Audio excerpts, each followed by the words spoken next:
Luxury cousins of the mushroom, truffles are an indulgent food enjoyed across the world. But these fragrant fungi will cost you. In 2014, the world's largest white truffle was flown to New York, accompanied by a security guard, and sold at auction for $61,000. Discovered in Italy, this gigantic fungus weighed almost 2 kilos. So what is it that makes them so expensive?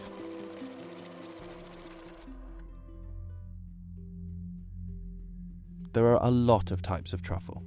There are at least 40 species, many of which aren't edible, and new species have been discovered as recently as 2018.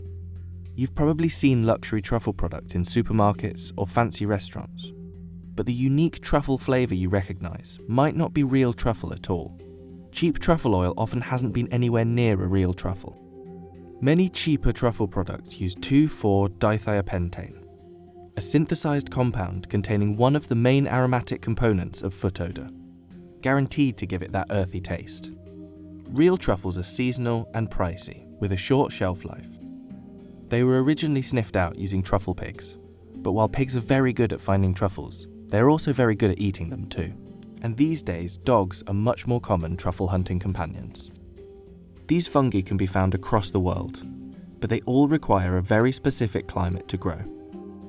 While different varieties may have somewhat different requirements, one thing is certain: you can't have truffles without trees. Truffles are always found with trees, and they have to be the right type of trees. Under the ground, the truffle is just the fruiting body, so in accordance with an apple. And we've also got a lot of then what we call the mycelium, microscopic level threads, up to 100 metres in a teaspoon of soil. And this mycelium is actually attached to the roots of a tree, like the fingers on a glove onto a hand. And it sort of extends the reach of the tree out, and it actually takes up water and nutrients and passes them through the tree, and the tree gives it sugars in return, so to help the truffles, the fruit, develop. Even when you have exactly the right conditions, truffles aren't guaranteed, and hunting them is a labour-intensive process. Once you know where to look, you have to sniff out and dig up each truffle by hand, and they can be tricky to find. Good boy, thank you, good boy, come. So he's told us it's there, it's still in the ground, so do I want to take it out of the ground or not? It all depends on if it's ripe. If it's unripe, there's no point in having it. So the nose comes into play, and we actually sniff the ground for it.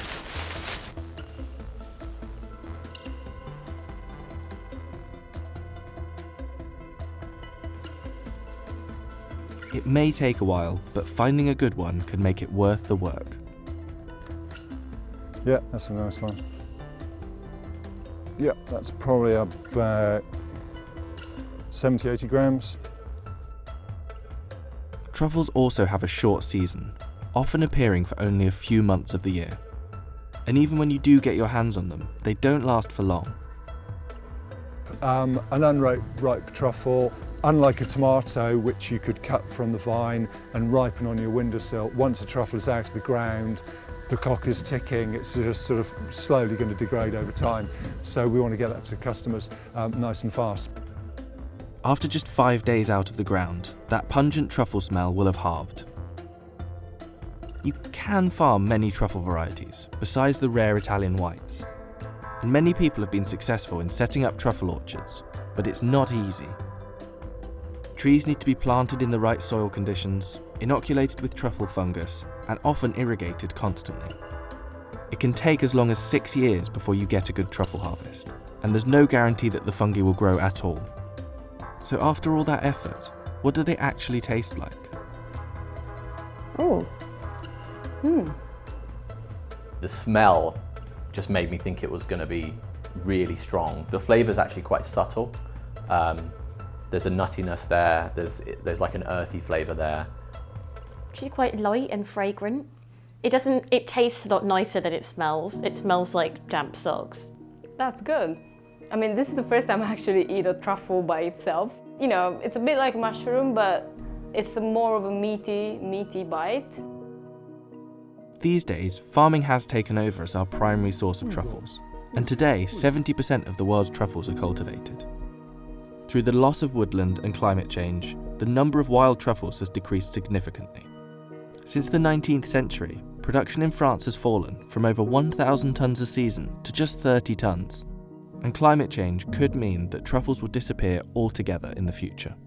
The weather conditions are so important, not just immediately over the whole season. We're getting much lower numbers and much lower average size. A truffle is something like 70% water, so it needs rainfall to help it grow. Some UK truffle scientists are thinking that your traditional areas, the climate is going to move further north, and they're not going to have a truffle industry within, I think perhaps 50 years. There's threats, there's opportunities, but rain, we do need rain. When we get a dry summer, the holidaymakers and that are delighted, but I keep crossing my fingers for a bit of rain every now and again.